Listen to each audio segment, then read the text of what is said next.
시청자 여러분, 안녕하십니까? 시사플러스의 문현웅입니다.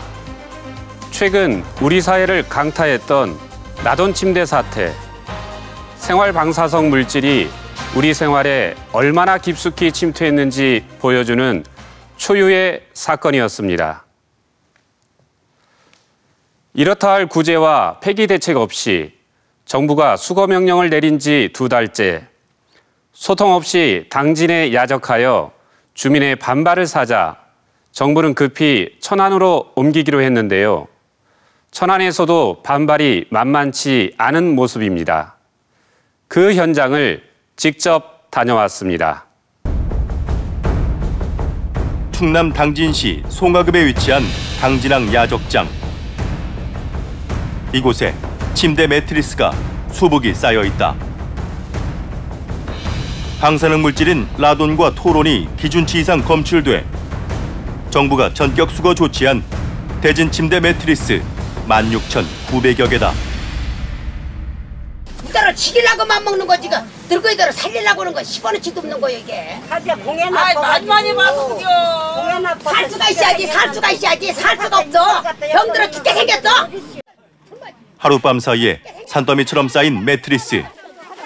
이와 불편한 동거를 해야만 했던 당진항 주민들은 즉각 반발했다.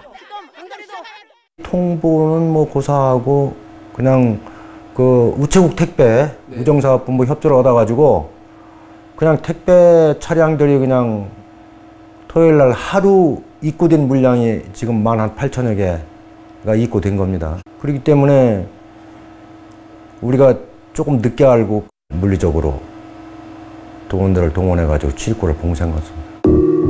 이 매트리스의 안쪽엔 음이온 파우더가 뿌려져 있는데 그 원료가 바로 방사능 광물 모나자이트다.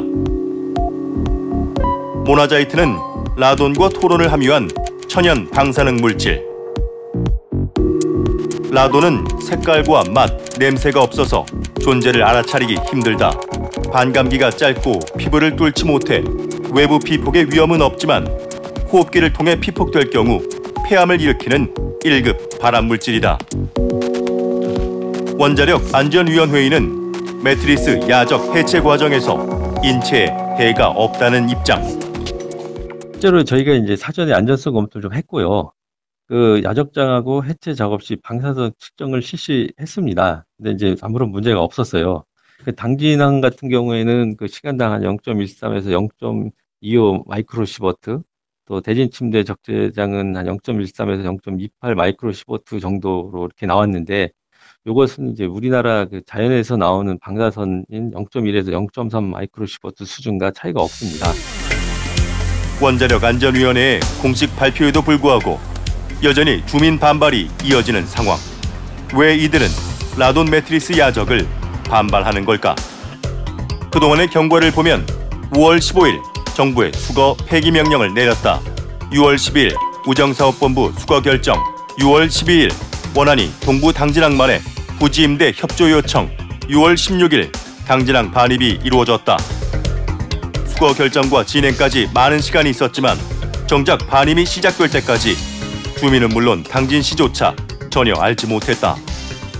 무조건 지역 이기주의다라는 말씀은 좀 안 하셨으면 좋겠어요. 그렇게 말씀하시는 분들 오셔서 이 환경들을 좀 보셨으면 좋겠고요. 반면 라돈 침대 하나가 들어왔기 때문에 주민들이, 그다음에 모든 엄마들이 이렇게 하는 건 아니거든요. 철저하게 분명히 그 부분에 대해서는 동의가 필요했죠. 이런 것들이 그런데 분명히 야적이 되어져야 되고 해체할 장소가 필요한데 아무리 찾아봐도 여기밖에 없습니다. 이런 상황인데 도와주실 수 있습니까? 라는 어떤 사전 협의? 원안이가 매트리스 수거에만 급급한 나머지 야적 소식을 주민에게 알리지 않은 것이다. 정부의 소통 부족, 아니라고 폐쇄적인 진행이 주민의 불신과 분노를 가중시킨 셈이다. 방사능이라는 어떤 그 물질은 그만큼 어떤 치명적인 어떤 독소가 있기 때문에 사람들이 그만큼 공포심을 가질 수밖에 없거든요. 그렇다고 한다면 그렇게 사람들이 두려워하는 어떤 그 방사능 그런 그 제품에 대해서 그 정부에서 충분히 설명을 하거든요. 충분히 설명하지 않으면 주민들은 당연히 괜히 공포스럽게 느끼고 위협이라고 생각하고 처음부터 절대 받아들일 수 없다 이렇게 막을 수밖에 없는 거죠. 그러니까 정부는 아마 빠르게 한다고 신속하게 한다고 했겠지만 제가 보기에는 오히려 정부의 그런 안이한 태도로 인해서 더 빨리 어떻게 보면 끝났을 걸 더 오히려 더 길어진 것이 아닌가. 이에 원안위는 6월 26일부터 당진에 있는 매트리스를 천안 직산에 위치한 대진 본사 공장으로 옮기기로 했다.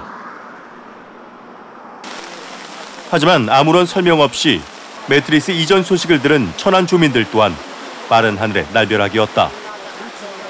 사실 당진에서 그런 저기 위험성 있는 물건을 당진에 주민들이 반발을 했으면은 당연히 천안에서도 반발을 할 거라는 그 주민들한테 그런 걸 생각을 하고 먼저 사전에 저희 주민들한테 그 사전 설명이라도 하고 이런 저기에서 안전 대책을 설명을 하고 거기에 대한 준비 작업을 하고 안전한 장소에서 그런 대책이 마련된 상태에서 그 해체 작업을 해야 되는 겁니다. 그 주민들한테 하나 설명도 없이 뭐 쥐새끼 밤에 살짝 몰래 낮에 그냥 한 대 한 대 해다가 갑자기 차들이 많이 몰려 들어오니까는 사전에 그 지역 주민께 충분한 설명이 없었던 거에 대해서는 좀 유감스럽게 생각하고요. 그러니까 저희 조치 명령 전부터 리콜에 착수한 상태여가지고 이미 수거가 계속되고 있었어요. 그래서 이제 천안 주민들에서는 이제 별다른 양해를 구하지는 않았던 것 같고 마을 주민들한테 사전에 충분히 알려주는 것은 좀 부족한 것 같습니다. 그런데 천안 주민들이 더욱 놀란 것은 현장 작업자들이 마스크 하나 없이 야적 해체를 하고 있었다는 점이다.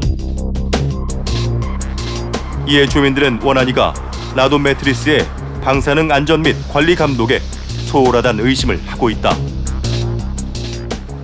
작업하는 사람들이 마스크도 안 끼고 그냥 하고 있더라고요. 그런 경우에 지금 피폭이라면 아마 호흡기를 통한 내부 피폭이 제일 위험해 보이는데 그거를 마스크만 사용해도 좀 줄일 수 있는 상황인데 그나마도 안 했더라라는 거는 제가 좀 지적을 하고 싶더라고요. 당진 주민들 생각이나 천안 주민들 생각이나 아마 마찬가지일 겁니다. 본인들 안전도 위협을 받는데 천안 주민들이라고 다 같은 국민인데 그 사람들 입장도 충분히 이해를 해요. 감정이라는 건 없습니다. 이 정부 원안위에서 처음부터 잘못을 했기 때문에 아무 대책 없이 빨리 걷어들여가지고 빨리 그냥 마무리 지으려고 하는 그런 생각만 갖고 있었지. 전 국민의 방사능 불안을 초래한 라돈 매트리스 사태. 이는 생활 주변의 방사능 물질에 대한 사용과 규제, 관리와 책임에 대해 사회 전반적으로 돌아보는 사건이 됐다. 생활 밀착형 제품의 모나자이트와 같은, 또 모나자이트가 아니더라도 방사능 농도가 낮다 하더라도 모나자이트와 같은 천연 방사능 물질의 사용을 금지하는 게 우선돼야 됩니다. 사전 예방이 국민 안전에 제일 중요한 거 아니에요. 그 다음에 이제 이 제품의 생산과 유통과 인허가, 인증 단계에 방사능 물질에 대한 유해성, 방사능 안전 검사가 다 포함이 돼야 돼요. 그래서 실제로는 사용이 안 되게 하는 것도 중요하고 제품의 생산이나 제조, 수입, 유통 이런 과정에서 방사능에 오염된 생활 제품이 시판이 되지 않도록 막는 제도적 시스템이 확보되어야 된다. 또한 라돈 매트리스 사태는 방사능의 위험에서 국민을 보호해야 하는 원자력 안전위원회의 책임에 대해서도 물음을 던졌다. 원안위는 5월 10일 라돈 매트리스 조사 중간 발표에서 매트리스 내 라돈 피폭량이 안전기준 범위 이내라고 밝힌 바 있다. 그러나 5월 15일 보도자료를 통해 해당 제품이 안전기준에 부적합한 제품이라고 결과를 발표했다. 나흘 만에 결과가 뒤바뀐 것이다. 원자력 안전위원회가 기본적인 안전과 보건의 개념이 없어요. 그러니까 기준치만 만족하면은 문제 없다고 생각하잖아요. 근데 침대에다가 왜 방사능을 써요? 방사능 물질을. 그게 기준치 이하라서 문제 없어요? 침대에다가 왜 우리 생필품에다가 몸에 닿는 거에다가 호흡에 닿는 거에는 못 쓰게 해야 되는 거죠. 그러니까 기본적인 관점의 문제, 그러니까 보건적인 관점으로 왜 시민들의 건강에 피해나 위해가 된다는 그것 자체를 그러니까 그런 전제가 없는 거예요. 생활 방사능 물질 폐기 절차에 따르면 원안위의 수거 명령 후 제조업체는 조치 계획서를 제출하고 원안위가 이를 검토한다. 조치와 조치 결과 보고서 제출의 책임은 온전히 제조업체에 있다. WHO가 지정한 1급 발암물질 라돈이 검출됐는데도 원안위는 라돈 매트리스가 현행법상 방사성 폐기물 적용 대상이 아니란 입장이다. 원자력 시설 등에서 발생하는 방사성 폐기물은 자연 상태에서 방사성 피폭과는 별도로 인공적인 폐기물에서 추가 피폭을 발생하는 거기 때문에 이 추가 피폭을 기준치 이하로 관리하기 위해서 원자력 안전법에 따라서 방사성 폐기물 처분 시설 등에 처분하고 있는 거고요. 근데 지금 이번 경우 같은 경우에는 자연 상태에서 나오는 그런 방사능이어가지고 처리하는 게 좀 달라요. 폐기 시에 자연 상태 수준으로 희석해서 처리하면은 이게 추가적인 피폭이 발생하지 않는다고 보고 있고 또 해외 사례를 보아서도 일반적인 방법입니다. 전원을 꼽지 않은 상태에서 음이온이 나온다고 홍보하는 제품은 방사능 물질이 들었다고 의심을 해야 돼요. 우리나라에 지금 음이온 방출 인정을 해주는 원자결선 협회 자료에 따르면은 90%가 모나자이트를 이용한 그 음이온 방출 이걸 이용하고 있어요. 그리고 실제로 또 원안위에서 조사한 바에 따르더라도 음이온 수치가 높을수록 방사능 물질의 농도가 높은 것이 확인이 됐습니다. 저는 그래서 국가가 규제를 하고 또 그것을 만들어내지 않는 것을 하도록 우리가 한편에서는 노력하면서 다른 한편으로는 시민들이 그런 제품을 쓰지 않는 것, 그 건강에 도움이 전혀 안 된다. 오히려 건강에 해로울 수 있다. 이런 것을 아시는 것도 굉장히 중요하다는 말씀을 드리고 싶습니다. 정부의 소통 부재로 상처받은 당진과 천안 지역의 주민들, 혹시 모를 방사능 피폭에 불안에 떨고 있는 우리 사회. 국민의 생명과 건강의 안전 앞에 무엇이 더 중요한가? 지금이라도 잘못된 단추를 다시 바로 잡아야 한다. 우리 제품에서나 모든 우리 주변 생활 주변에서 그런 것들을 관리할 수 있는 전반적인 시스템을 다 점검할 필요가 있지 않을까. 원자력 안전위원회만 맡겨두는 게 아니라 그러니까 모든 부처가 여기에 대해서 공부하고 지금 정보를 가지고 관련한 가이드라인을 만들고 역할을 분담하고 하는 게 지금 필요한 시기다 생각합니다. 원자력 안전위원회는 뒤늦게 라돈 매트리스의 야적과 해체가 안전하다는 홍보물을 나눠줬습니다. 하지만 불통과 폐쇄가 낳은 주민의 불안과 상처는 씻을 수 없었는데요. 여기 주민들의 방사능 불안이 끊이지 않는 곳이 또 있습니다. 이번에는 대도시 한복판입니다. 대전 유성의 원자력연구원 이야기입니다. 사과하고 또 사과했다. 2018년 6월 28일 한국원자력연구원의 대국민 사과. 무려 1년 반 만에 세 번째 일이다. 규정과 절차를 위반하여 폐기물을 무단 처분하거나 관리 부실로 절취 소실한 것은 연구원의 명백한 잘못입니다. 원자력연구원장의 대국민 사과에도 시민사회 시선은 싸늘했다. 국가 핵연구시설을 운영하는 한국원자력연구원의 안전도덕 불감증이 도를 넘었기 때문이다. 이번 사태가 얼마나 국민들에게 심각한 문제를 일으켜줬는지 연구원이 인식하고 있지 못하다라고 저희는 비판할 수밖에 없습니다. 연구원 전반에 걸친 쇄신안을 위해서 어떤 노력을 하겠다 이런 대책을 내놓는 것이 맞다고 생각합니다. 6월 28일 원자력안전위원회는 한국원자력연구원의 방사성 폐기물 무단 폐기 등에 대한 조사 결과를 발표했다. 이에 따르면 한국원자력연구원은 서울연구로의 납벽돌과 남용기 44톤 이상, 구리전선 폐기물 6톤 이상을 절취 소실했고 우라늄 변환시설에서 나온 피폭된 금 0.26kg 절취 소실했으며 해체 용역업체가 구리전선 5톤을 절취 매각한 것을 알고도 은폐했다. 심사한 내용으로 보면 이게 이제 조직적인 행위예요. 어떤 특정한 개인의 일탈이 아닙니다.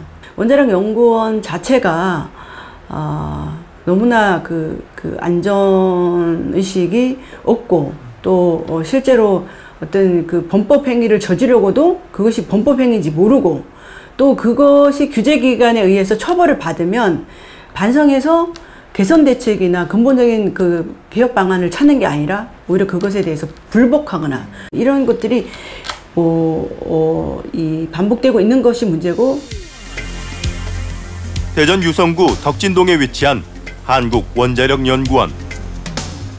1959년에 설립한 국내 유일의 원자력 연구개발기관으로 원자력 에너지 확보와 이용에 대해 종합연구와 기술 개발을 하는 곳이다. 한국원자력연구원에는 다양한 핵 폐기물과 핵연구 시설을 보유하고 있다. 고준위 핵 폐기물 1699봉, 중저준위 핵 폐기물 3만여 드럼이 보관되어 있으며 연구용 한화로 원자와 핵 재처리 실험시설, 고성로 개발을 위한 모의 실험 시설 등이다. 대전은 사용 해결력 봉도 1699개가 있지만 그보다 훨씬 더 많은 전국에서 고리원전 다음으로 많은 중저준위 방사성 폐기물이 쌓여 있습니다.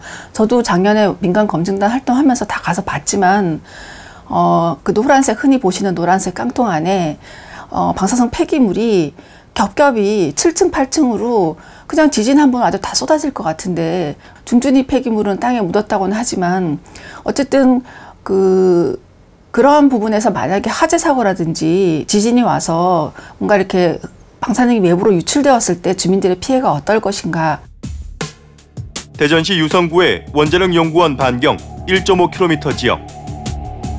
원자력 사고 발생 시 주민을 긴급히 대피하고 보호해야 하는 방사선 비상계획 구역이다. 이곳엔 무려 3만여 명의 주민이 살고 있다. 대도시 한복판에 핵시설이 있는 셈이다. 초등학교, 중학교, 고등학교 어린이집들이 다수 존재합니다. 그래서 많은 인구가 밀집되어 있는 이곳에 이제 위험한 연구 시설이 있다는 것이 가장 큰 문제점이겠는데요. 일단은 주민들은 가장 피폭 위험을 가장 우려하고 있습니다. 특히 이제 연구용으로 가져온 경수로 해결료를 보관하고 있는 것이 있고요. 그리고 연구용 원자로인 한화로가 가동 중에 있습니다. 그러니까 주민들은 이런 다양한 핵시설로부터 피폭 위험에 항상 노출되어 있다고 볼 수 있습니다.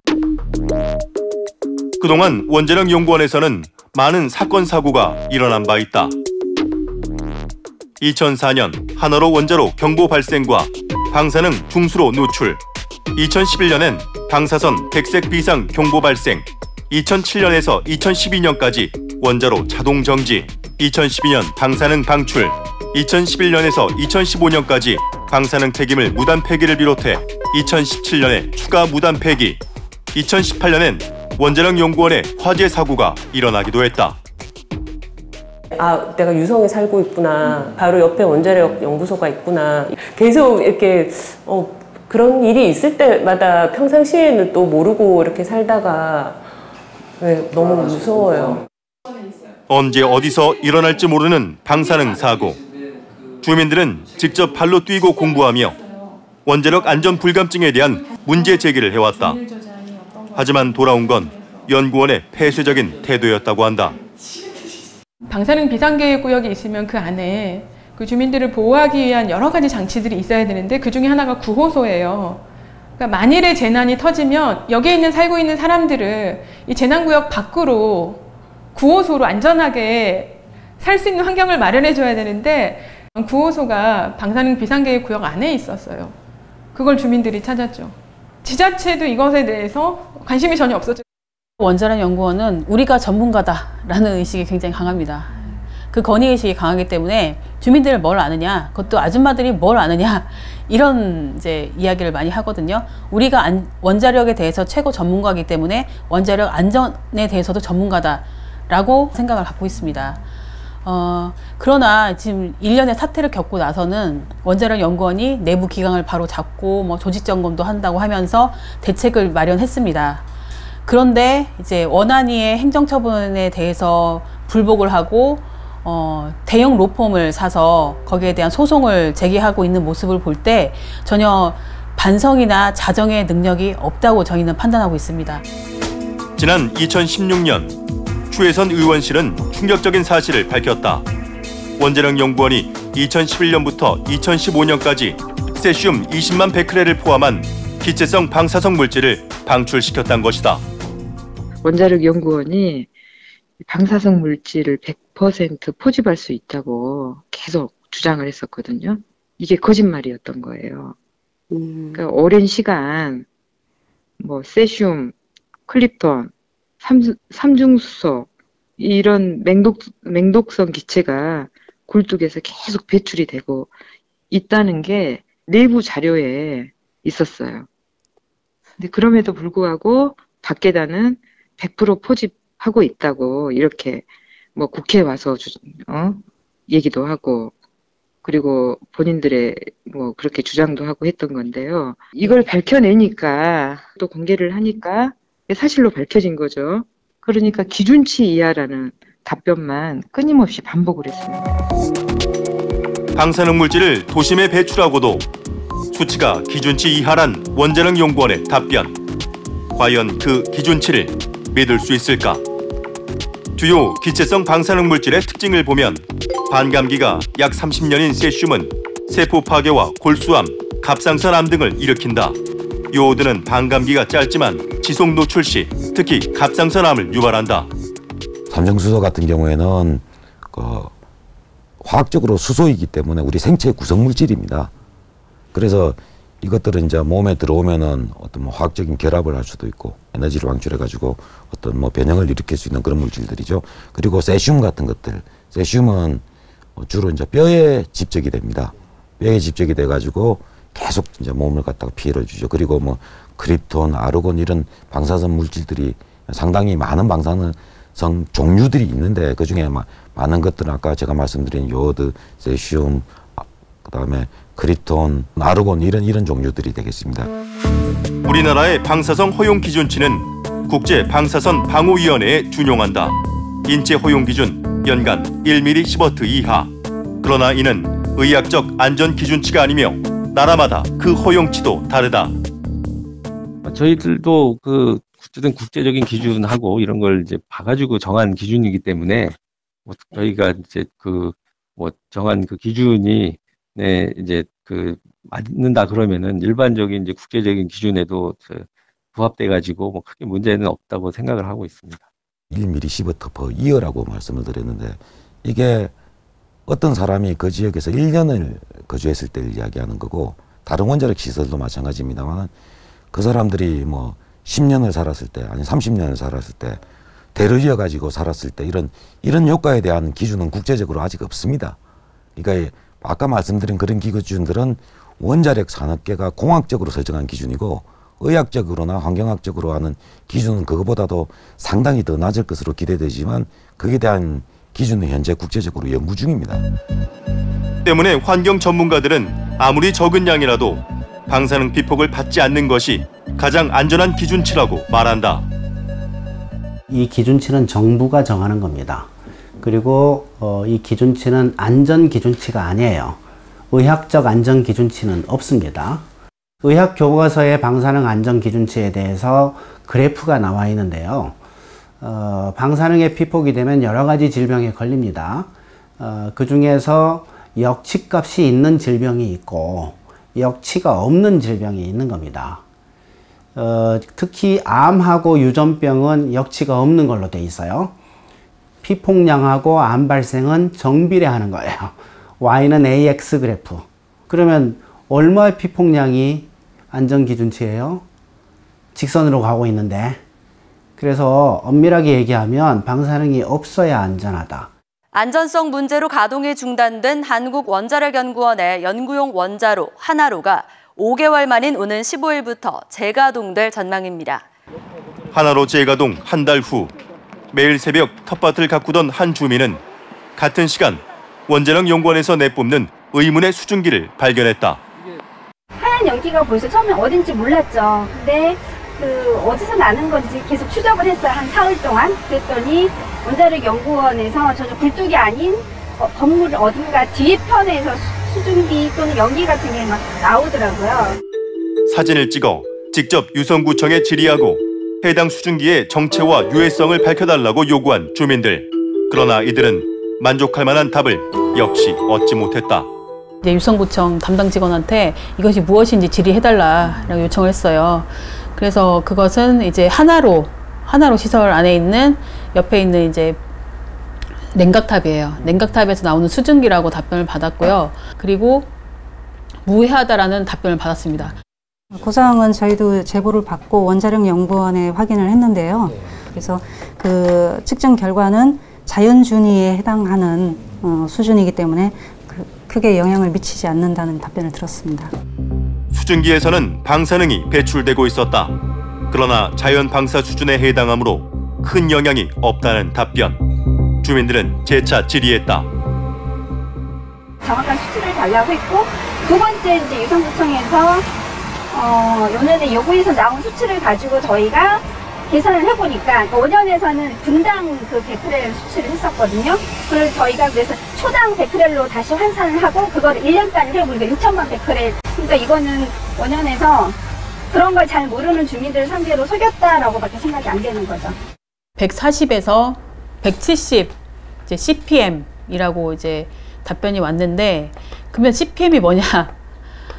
CPM은 이제 카운트 퍼 미닛 해서 1분간 카운트 되는 양입니다.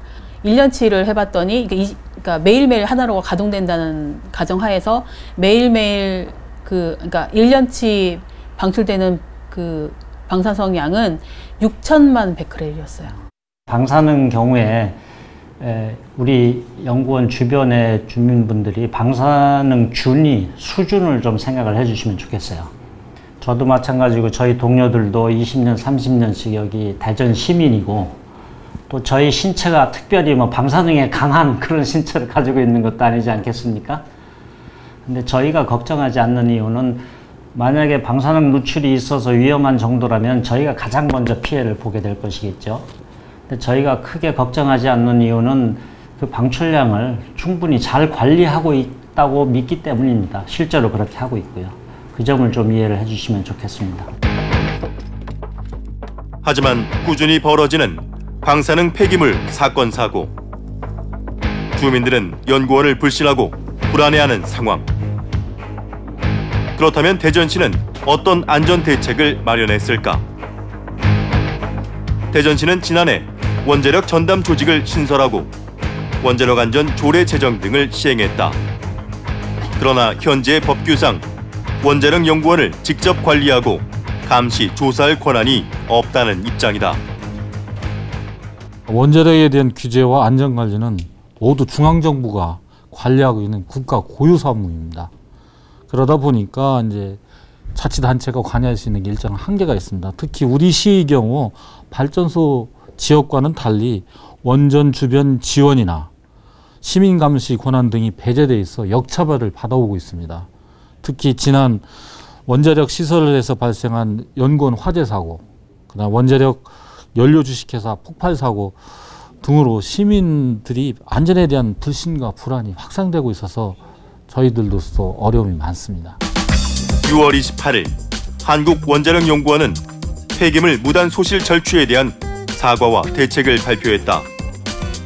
방사성 폐기물 관리를 강화하고 지역사회와 소통 강화, 안전문화 및 업무 혁신을 통해 국민연구원으로 거듭나겠다는 내용이다. 원자력 안전법상의 여러 가지 그 검사라든가 그런 부분들을 저희들이 1년에 정기검사, 또 수시검사, 또 혹은 또 특별검사 등을 다 수검을 해서 하고 있습니다. 특히 이 사용 해결료 관련돼서는 원자력 안전위원회 그리고 세계 원자력 기구, 그러니까 IAEA 등의 점검을 1년에 정기적으로 받고 있고, 또 IAEA 등에서는 또 불시 사찰도 또 좀 나오고 있습니다. 그래서 그런 부분에 대해서는 저희들이 안전하게 관리하고 있다 이렇게 믿어주시면 저희들은 행복할 것 같습니다. 방사성 폐기물 부실 관리 문제는 뭐 변명의 여지 없이 저희의 잘못된 부분이 많습니다. 그래서 이번에 이걸 계기로 해서 전체적으로 혁신하는 그 기회로 삼고자 하고, 그러기 위해서는 우선은 그 진상이 정확히 밝혀져야 되는 부분들이 있습니다. 그런데 불법 매각과 관련된 부분은 저희 연구원의 자체 조사로는 한계가 있기 때문에 그 수사기관에 이미 수사를 의뢰를 했습니다. 이제 그 결과가 나오면 이제 뭐 전현직 또 지위 고하를 가리지 않고 엄정하게 후속 조치를 취할 계획입니다. 하지만 지역사회에서의 신뢰 회복은 유연해 보인다. 스스로의 숱한 사과를 뒤집듯 사건 사고가 반복되고 있기 때문이다. 시민 한두 명과 감시관 한두 명을 둔다고 이 문제가 해결되지 않습니다. 수십 년 동안 원자력 연구원이 누려왔던 특혜와 은폐 조작은 매우 조직적이고 장기간에 걸쳐서 오랫동안 관행화되어 온 것입니다. 그리고 또 하나는 이것이 매우 전문적인 연구와 실험이기 때문에 그 분야에 대한 전문적인 이해를 갖고 있는 전문가 집단과 같이 가지 않는 한 시민들이 가서 알 수 있는 내용은 별로 없습니다. 원자력 연구원의 공언대로 국민의 연구원으로 거듭나기 위해 주민의 건강과 안전을 지키며 신뢰를 회복하기 위해 과연 무엇부터 시작해야 할까?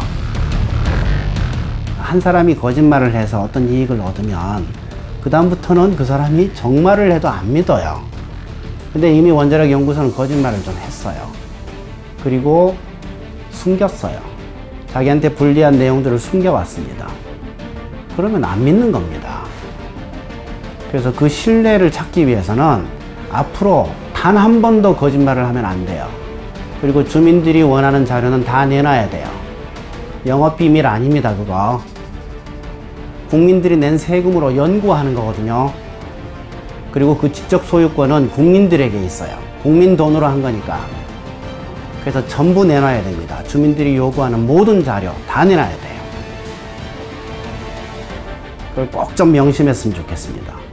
기존 고유의 안전성, 우리가 믿고 있던 안전성이 제대로 있는지 그 확인 절차를 먼저 하고 그 토대 위에 신기술을 하는 그 전환 계기가 돼야 되지 않을까.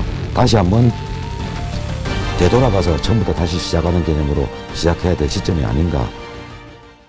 화면에 자세히 언급하진 못했지만 원자력안전위원회의 반성과 쇄신뿐 아니라 지자체도 모든 행정력을 쏟아야 하는데요. 시민감시센터 설치, 주기적 역학조사, 원자력발전소에 준하는 관리법 개정까지 지자체도 국가 사무라고 손을 놓지 말고 적극적으로 주민 편에 서야 할 것입니다. 체르노빌에서 후쿠시마까지 그토록 안전하다는 원자력이 단 한 번의 사고로 얼마나 인간의 삶을 파괴했는지 우리는 잘 알고 있기 때문입니다.